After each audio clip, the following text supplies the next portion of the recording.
Hello once again, my fellow RC fanatics, nerds, whatever you want to call yourself.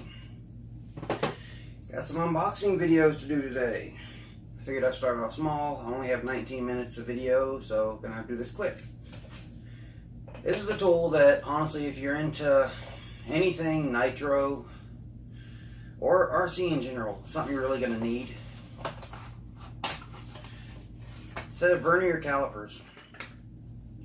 It allows you to measure very precise. This one is a 6-inch, which honestly with RC is about the biggest you're going to need. And yeah, this goes up to 6 inches. It will do outer diameter and inner diameter, and also depth. Let me get it back down here. Inner diameter, outer diameter, no, outer diameter, inner diameter. This one will do millimeters, inches, and inches and fractions. So I was able to get this for a decent price. It's not the best. I'm not looking for the best. Just need something that I can measure with. And especially with nitro, to check for out of round tolerances, things like that. This is something you definitely need. But this is just small compared to the others that I have. And I'm going to move on to the next. But yeah, vernier calipers, a must-have tool. Next is a little kit that I don't get to build until Christmas. But I've already done a lot of research on some tires, some wheels and tires. I'm going to use micro trail trekker wheels and modify them, and RC 4-wheel drive Mickey Thompson claw tires. They're 2 inches tall compared to these that are just a little over an inch. So yeah, this thing is really small. This is a 1/35 scale. Comes with this version, you have to buy the ESC, the motor, the servo, battery, basically all the electronics, which I've already ordered. Everything is on its way. I'll have it for Christmas. But you have a few bags. You start with your axles, which is A, and move on to your links, which is B, and then your chassis, which is C, and then you would move on to your shocks, which is D, but I've ordered alloy shocks that actually have silicone oil that you can put on in them. And then you're going to move on to E, which is the body, which you're going to have to paint. And you can the ESC that I got actually comes with a light kit. And then F, your tires and everything. The reason this is open is I was measuring. This is how small the wheels are. So yeah, very scale. I will say the Gecko 24 is more scale than this. It basically looks like a 1/24 scale SCX10. But this is a kit that you have to build. It's very small, so if you've got bad eyes, if you're not good with small things, don't buy this. I've talked to a couple people that have bought it and they weren't able to finish it because everything is so small. I work on my micros all the time, and this is nothing compared to a low-C high roller. So, yeah. Now, the main, and I'll go more in depth in each one. This is just the overall. I got this yesterday. This may give a hint of what it is. Anybody know what that is? Yeah, we're sort of sticking with electric today. Nitro is, I prefer nitro, but there's some things you just can't do nitro with. So if you know what this is, you know what's coming. That is an FPV setup for this. This is a Rise RXS255 size. Everything's modular with it. The motors are modular, so there's no soldering needed. Even though I know how to solder, I was able to get this for a steal of a price. All of this for let's just say between 100 and 150. But in it you get, of course, the quadcopter, the quad itself. These are not drones, as so many people like to say. A drone is a vehicle that can fly by itself, like my DJI Phantom. That can fly around by itself without, I mean, I can just let go of the sticks and it'll hover. With this, basically I would compare this somewhat to one of those that you would buy at Walmart. There's only a 6-axis system to keep it level. There's nothing to keep it from going side to side. There's no attitude hold. There's nothing like that. You have to learn completely. This is a quadcopter. This is a racing quadcopter. I know it's not even close to the best, but it's a start. And for the price, yeah, not bad. And when I got it, a guy had flown it one time, and he builds quadcopters, so he decided he'd sell it. So I was a lucky buyer. I've already flown it once. It's a blast. I only flew it on 3S, and along with this, you get all the cables, you get propellers. I will say, if you can, try to stick with Spectrum or FrSky, whatever it's called. Spectrum is a pain in the butt because you can only do PWM. There is no S-Bus for Spectrum, even with their little quadcopter satellite receivers. There's no place on this board, which is a CC3D flight board,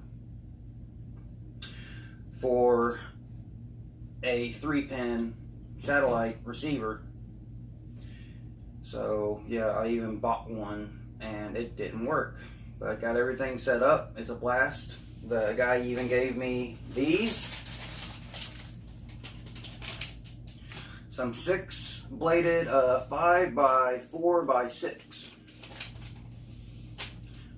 If you're racing, you're going to want usually 3 and 4 blade because you need less rotational mass, so it will spin up and spin down faster. But if you're learning, this is a little more fun than just the stock blades that come with it. It comes with 6 blades, a full set, and then 2 spare.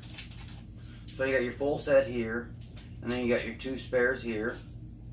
This comes almost ready to run. You add a battery, you add your receiver, set everything up in LibrePilot, which you have to download. It can be a pain in the butt to get everything set up. It took me, wow, about 8 hours because I was doing something wrong the entire time, but I finally got it done and flew it last night at 1 a.m. just to make sure everything worked fine. But it's a blast. I still haven't hooked it up to this yet because honestly, I'm not going to, even though I've had a Phantom, this is completely different from a Phantom, except if I have the Phantom in, and I have the GPS turned off, it's going to. But even then, it has altitude hold. So that's a problem. With these, the biggest thing you have to learn is throttle control. Throttle control, throttle control. I am using Spectrum myself, but I'm going, hopefully after Christmas, I'll be getting a Tyrannus QX6 or whatever, Q7X. Whatever it is. It's only $107 and it can do up to 16 channels with S-Bus. And that's what most of my vehicles are. They can take S-Bus, and everything I'm going to use is going to have a flight controller. I'm not really into planes, although I'm slowly getting back into them. But right now I'm using a, I can't even remember what, oh crap. I actually took the receiver out of the case. But it opens up like that. Got a little hatch. It does not come with a Velcro strap. You will have to buy your own 4S batteries for it. I ran it on 3S. It just beeped at me nonstop because it saw low voltage. Because instead of being, okay, 16.8 volts, it was only 12.6. So yeah, that's pretty low for a 4S battery. But it still flew. It has a very light, very bright LED on the back. It's blue. You can look at other videos. If anybody has any questions about how to set this up, I can help.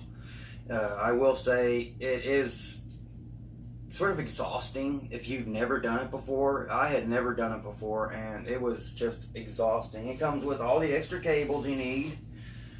Has this if you just want to go straight into the flight board, straight from the flight board to your receiver, doing PWM. Has telemetry. And if you want to use the adapter that goes from PWM to PPM, that's what I'm running right now.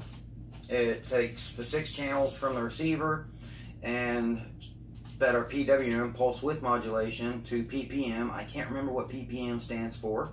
I apologize. And it does have Velcro, which I'm not going to be using Velcro to hold my batteries in place. The 4S batteries that I've ordered, I ordered 2 1800 milliamp hour 75C 4S batteries. I can't remember the name brand, and I ordered 1 1800 milliamp hour 4S 65C graphene from Hobby King. So that will be interesting. But yeah, this is the Rise RX. I honestly really didn't like the Rise Fusion. It was too plasticky. This still has, you can replace the arms if you break them. You can replace the motors. This comes with EMAX motors. No soldering needed. If your ESC goes out, you just take the bottom plate out, pop it off, buy a new one. It's only 20 bucks. Pop it back in place. I didn't crash on my first flight, which I'm probably going to jinx myself there. But I'm really interested in trying out these blades. First time I flew it, I just threw on the double blades, which is these. Eventually I'll get some tri-blades and some quad blades to really see. A lot of people, one thing that the guy that I bought this from, he said a lot of people around Christmas time, they see the videos on YouTube of Mr. Steele and all those guys flying these FPV drones like it's nothing. No, it really takes a lot of practice. And basically what he told me is don't even try to use stability. Don't use the FPV where it'll still use stability, but you can do rolls. Go straight into acro. And then learn to hover. Once you learn to hover, just start flying it around lightly. Don't go nuts with it out of the box. You're going to break it. I'm honestly going to upgrade my motors probably to some red bottoms, EMAX red bottoms. I modify everything that I get. That's really the only thing you can modify on this. You can put a new antenna on this. It does have a polarized antenna. I think it's a clockwise direction. I really don't know what all that means yet. I'm still learning. But yeah, that is and you can see where the motors actually plug in. And these are not the ESCs. The ESCs are actually inside, up under this cover right here. And I need to tighten some of those screws. I didn't tighten them after I got done.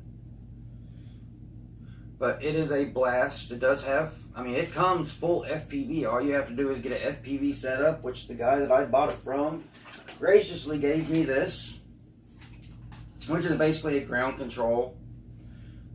So I can watch the video. It's 5.8 gigahertz, so it doesn't. This can be 25 milliamp or 200 milliamp. If you're just flying around close to yourself, 25 milliamp is all you need. But if you're racing, you're going to need to go, and going further out, you need the 200 milliamp, and all that is done back here with these dip switches. But yeah, I'll do a more in-depth video of everything, except the vernier calipers. There's really nothing to look at there except they're vernier calipers. They measure down to the thousandth of an inch. Not as accurately as a micrometer, but you'll get close. So yeah, that's it for this video. Thank you for watching. Peace.